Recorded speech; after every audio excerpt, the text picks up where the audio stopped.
My name is Jim Dunford, and I'm the City of San Diego EMS Medical Director, which basically means that I supervise the paramedics in the fire department and all of the emergency care and all the non-emergency care that's involved when people call 911. I started my career actually at UCSD in the emergency department in 1980, and I only retired just a few months ago after 35 years of working in the ER. What kind of turned me on to issues of homelessness were those two different points of view.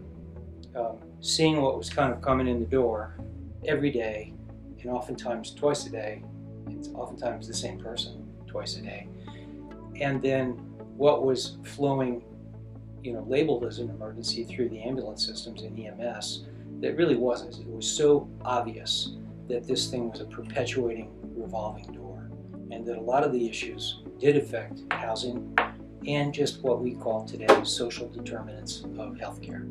And so my career in the last half of my career, the last 18, 19 years, has been progressively getting involved with these siloed members of society, whether they're the patients or the cops or the mental health workers or the housing providers, who all kind of were in their own way frustrated and trying to start to build some kind of a network or at least an awareness that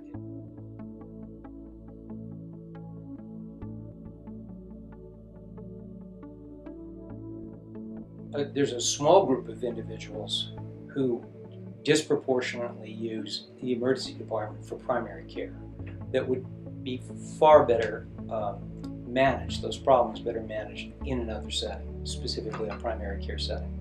And so the question really gets back to is what impact do they have on emergency departments and fire and EMS? And it's overwhelming. We have 1,000 people in the city that call ambulances 6 times or more a year.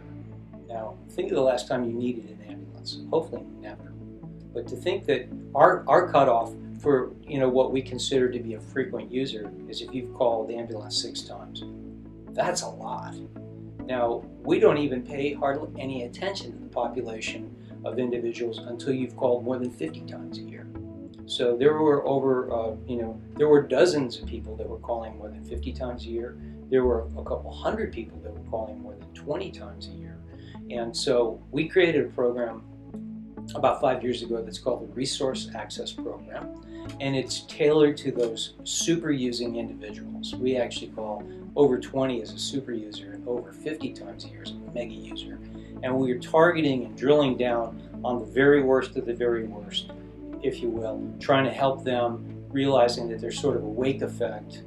If you can take care of the most difficult and recidivist person, that the benefits will be to society across the board will be the largest. And while I'm not really a financially driven guy, I've come to learn that the return on investment means an awful lot to a lot of people.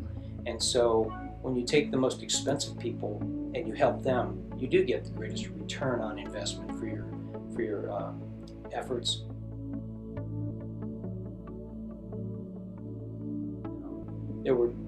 We studied one population of 18 guys and showed that they churned up $1.5 million health bills at 2 hospitals in about 18 months. So that's just 15 guys. You could multiply that times 10, and you'd find it at a bare minimum the kind of money that was being burned off. And a lot of it was taxpayer money because these are subsidized guys who were on. Previously, especially, they were indigent, county subsidized CMS insurance and that type of thing. Today, as they are getting transitioned to insurance plans because of the exchanges and stuff that we're now getting people on, now they become the responsibility of Medi-Cal or the companies that are the managed Medi-Cal providers. And so now they are at particular risk. And then the economic implications to when people are urinating in front of businesses, and when that drives away enterprise and it drives out conventions and all of this collective impact. The easiest dollars being the healthcare dollars to measure. You get the idea of the costliness to all of us, and the need to kind of do things differently. I mean, that's almost like an oxymoron. We got to do things differently. Of course we do. because it's so broken. What else could we do?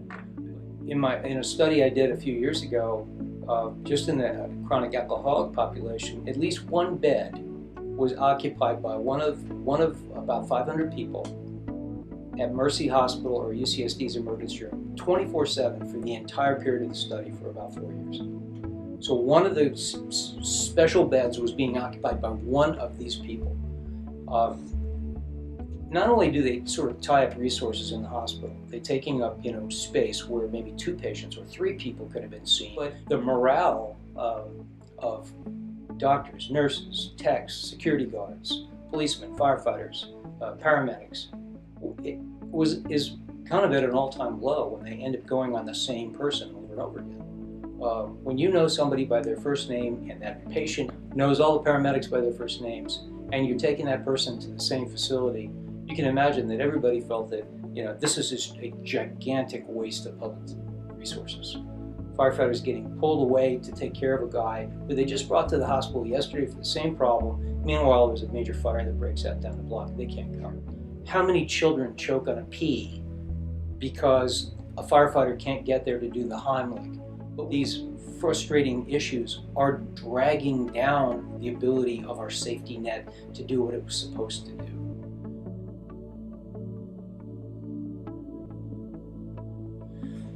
Well, kind of like everybody else does, right? Lack of affordable housing, that's it, right? I mean, there's just nobody's got a vacancy sign that says, welcome homeless people. We love you. Come on in here. We want to take your VASH vouchers, or we want to take your, what you got. The problem in this community and many communities is that you can't just find an open bed when you need one. It is really hard to get these people housed. The connectivities between hospitals and all of these service lines and all of these people who want to help out there, there basically has been almost a total lack of connectivity, like there was an earthquake and all the bridges were knocked down. That's the way it has been for 20 years. Is that there might be help over here, but you can't get to it. There might be help here, but they can't talk to them. They couldn't talk to them. The housing providers had no clue who were the super users. When they found out they were super users, you've been to the emergency room 38 times? What? Recognizing that it wasn't unusual that a housing provider had started to help somebody, and then next thing the person pops up over here and they're starting all over again, and then somebody else is working on this patient and didn't know it, and guess what? The hospital didn't know it either, and neither did they, and that these people with oftentimes tremendously challenging health literacy issues, substance abuse, mental illness, chronic medical conditions, right? All this stuff, kind of impossible navigation environment for them, that if we could actually start to have the organizations, no matter what platform they worked on, start to be able to share certain information about people with the patient's consent, that we could actually start to make progress on that.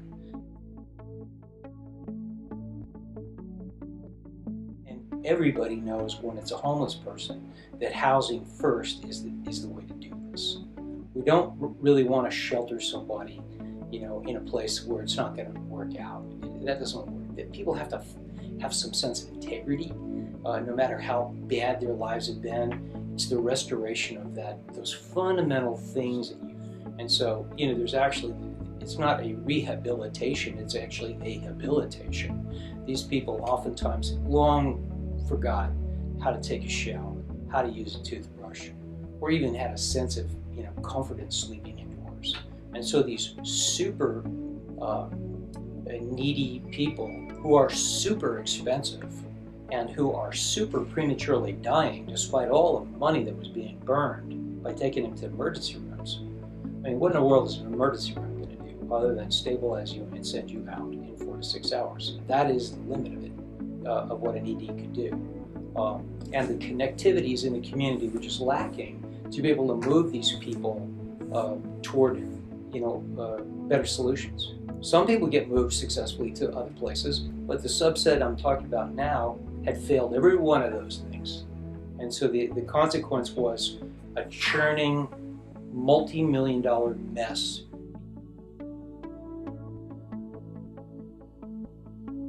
Emergency departments and hospitals in general will benefit from housing first models because it will help them in the new era of healthcare reform, which is avoid a patient coming back to the hospital. The new financial model of healthcare, which is based on value rather than the number of times I treat you and send you a bill, and which discourages or punishes hospitals and doctors when they have their patients come back again and again, then housing first is going to be a blessing to the hospitals and a blessing to the insurance companies, because their patients are finally going to be able to be cared for in a less expensive and more effective setting. All the people who pay for health care will jump for joy if all their patients are housed, because it's now in their interest to see that they're housed, because they know that that is part of how you can lower the cost of their care.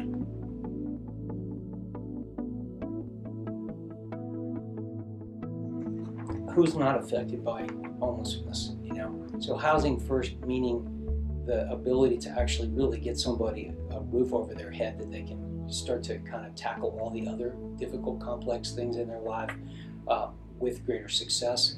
It just stands to reason that everybody benefits. I've watched how the downtown businessmen and women are feeling about this. They can't stand the fact that there's so many homeless people. Of course they're concerned about the people, but it's killing business. And so I think that they recognize, to the extent whatever they can do to pitch in to help incentivize more affordable housing is in the long term benefit for everybody. It's a drag on our society, but we've never really had to have all the right stakeholders in the room, kinds of teams that it takes to kind of say, hey, look, for the common good here, we got to all kind of chip in and get these people housed. That's the hard part. What are the reward incentive systems that are necessary for a community to say, we're going to get new building and new construction in here. We're going to get existing landlords to accept tenants that they wouldn't have before. We're going to supplement the living arrangements to make sure that people who might have been evicted before for bad behavior are going to have the support services that are going to make them much better tenants and make it worth it other people's while. Because I do believe the vast majority of people really have a beneficent bone in their body, and that if they could spend $1 and do good with it and also make money on their business, they'd rather do that than just make the money. I think almost everybody would like to be credited with helping. And so that's what we have to do, is sort of create this reward system. When there are certain parts of our society that are overjoyed when you can show that you can help those people and save a lot of money. And so now I've decided, this coin has two sides. Which one do you like, heads or tails? You want me to save lives or do you want me to save money? Well, it's the same coin. And the joke is we can even save souls sometimes.